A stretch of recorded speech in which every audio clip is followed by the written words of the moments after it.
Day 3.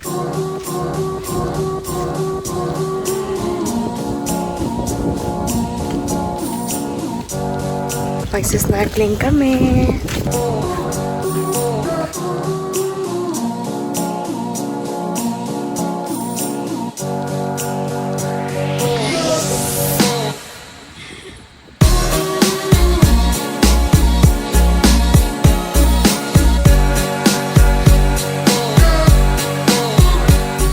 Hi guys, dito kami sa bangka. Mag-snorkeling na kami. Pang 2 tao lang yung bangka namin. Tapos nandun sa ibang bangka yung iba namin.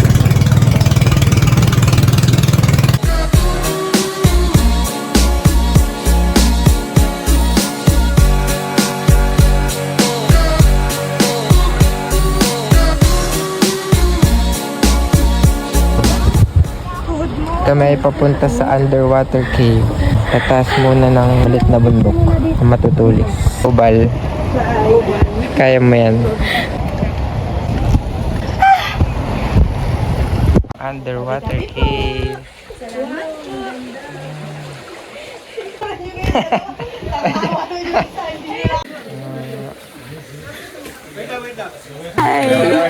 Meron dito sa loob, pero kaya pa naman. Wow, can you see that, guys? Full of fish. What? Full of fish. Hi. Roy. Taas ng alon. Yes, I'm alive!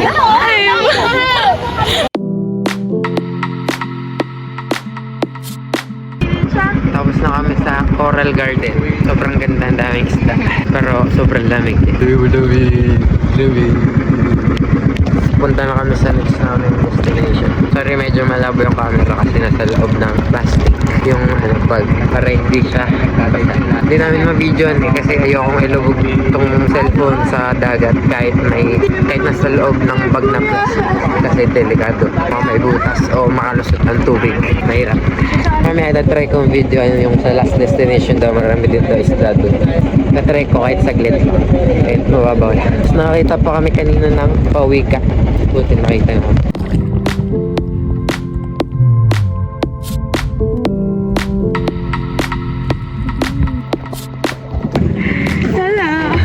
Dalawa yung boat namin. Sabi ko na naman, Day. Ang ganda ng mga fish. Sabi lang. Ang ganda ng mga fish.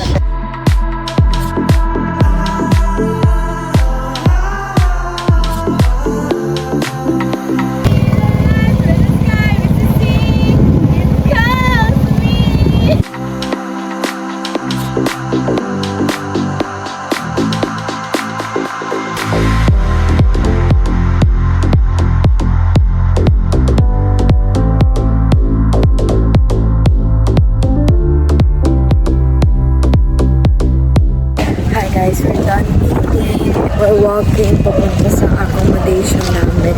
Lalakad lang kami dito. Masaya paglakad dito, guys. Fresco. Open up my eyes on the side. Chill lang kami dito sa White Beach. Banana shake. Nagtitingin lang kami ng view. Dahil napakaganda dito sa Puerto Galera. Kahit ilang ulit na balik na kami dito. Twice pa lang. Ako 5 na. And lagi pa din ako nagaganda. Sa akin, maliit na Boracay.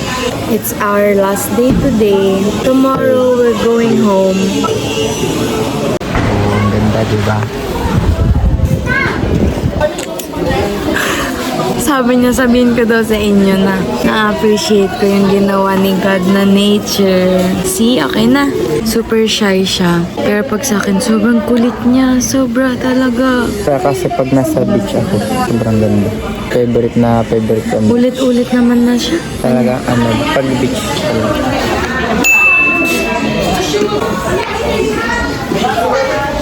He loves stray dogs.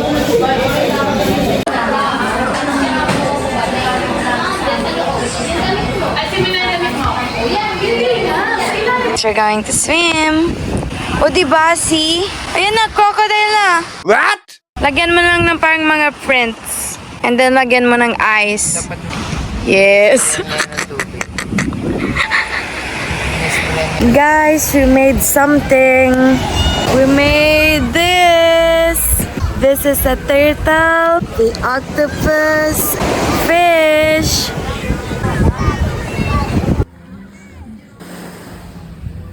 Ano siya tumakbo? The artist.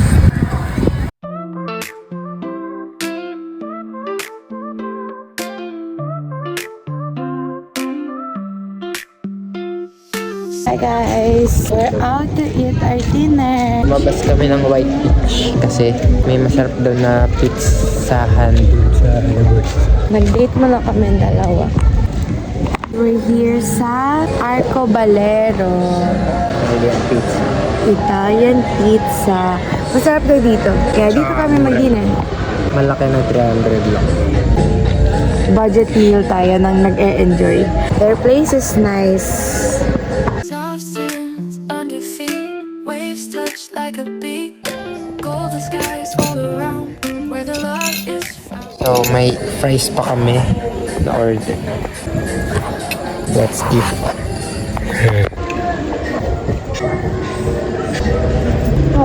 Sarap. I love how the kamatis dito sa pizza. Sarap. Mga fries. Hindi siya yung usual pizza. Piling ko mabos na rin. I'm hungry na. Kanina pa kami nag-prepare ng fries. I love the crunch of this pizza. Pakinggan. Hindi niyo narinig yan. Maririnig ka. Ito na din yung celebration namin for our monthsary. Nauna na. Lagi kaming ganun. Pag monthsary namin, we always stay at home. Pero pag before and after, dun kami kagala ng sobra talaga. Balik na kami sa White Beach. Alam niyo ba guys, si Kuya ang tour guide namin yung nasakyan namin. Kasi wala nang tuk-tuk na nadaan. Tapos siya lang yung kanina, walang sakay. Swerte ba talaga ni Kuya? Tsaka ano siya, fair. Siya pa yung nagdadala sa amin kung saan yung mga mura. Saan kami makakatipid. Saka makwento siya, hindi kami nabubuhay. Tumambay lang kami sa gilid sa sand. Dito sa beach. Send. Dito sa beach. Dahil lang. Tumambay lang kami. Na-appreciate na yung gawa ni Lord na nature na na-enjoy mga gabi. Love you. Day 4.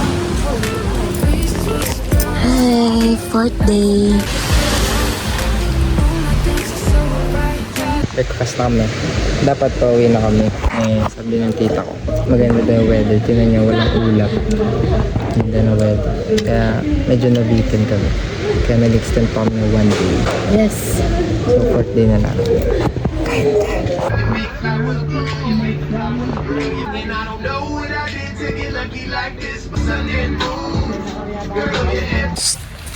Hi, Buka Juice.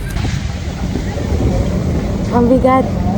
In this endless night, beach vibes calling with the tide. We're falling into sunset dreams where everything gleams.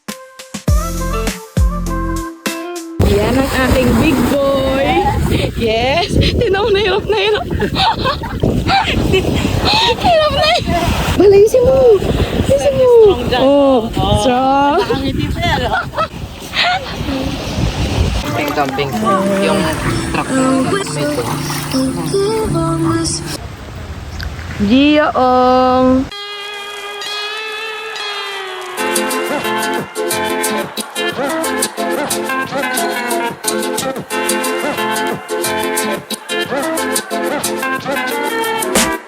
Nung huling punta namin dito guys, may ginawa kaming, kasi ito ilog to. Tapos ayan, dagat na yan. So ang ginawa namin ng mga pinsan ko, pinagdugtong namin yan. Dati maliit lang yan, as in isang line lang na ganyan para kumonek lang yung ilog. Malakas yan para kumonek yung ilog dito sa dagat. Sobrang nipis lang, as in isang line lang. Tapos after 1 week, nakita ko sa TikTok, ganyan na siya kalaki. Hindi na siya sumara. So nag-meet na yung ilog at dagat. Ang sarap maligo. Sobrang lamig at sobrang linaw. Sobrang linis. Wow! Wow! Tingin ka dito. Pogi!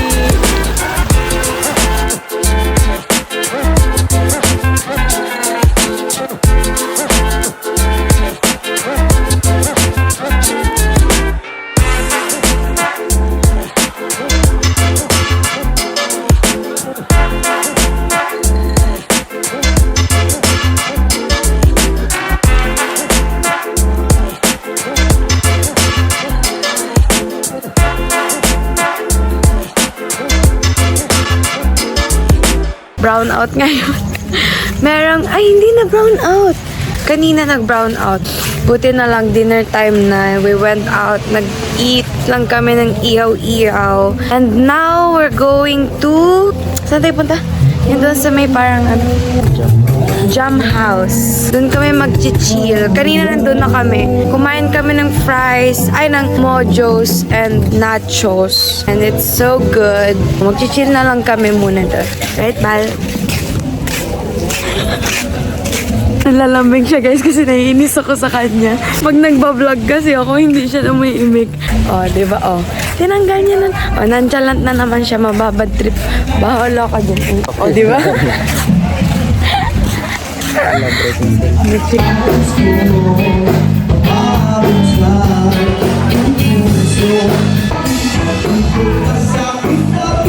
We're here sa Jam House.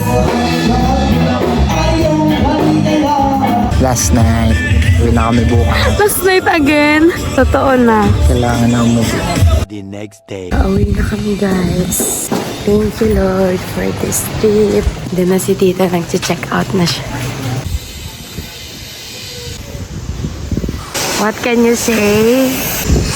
Thank you, Beverly, and Puerto, and Bali, and this paradise. Wow! See? Thank you, Lord, for the nice weather. Pauwi na kami. Walang biyahe ng 10 a.m. Dapat 10 a.m. kami. Pero nagme-maintenance daw yung craft. Kaya 11:45. 11:45 ba? 11 a.m. na lang yung kinuha namin. It's currently 9:41. So, kain muna kami breakfast. Iced coffee. Now we're going to Chowking. Nag-order din kami doon ng food.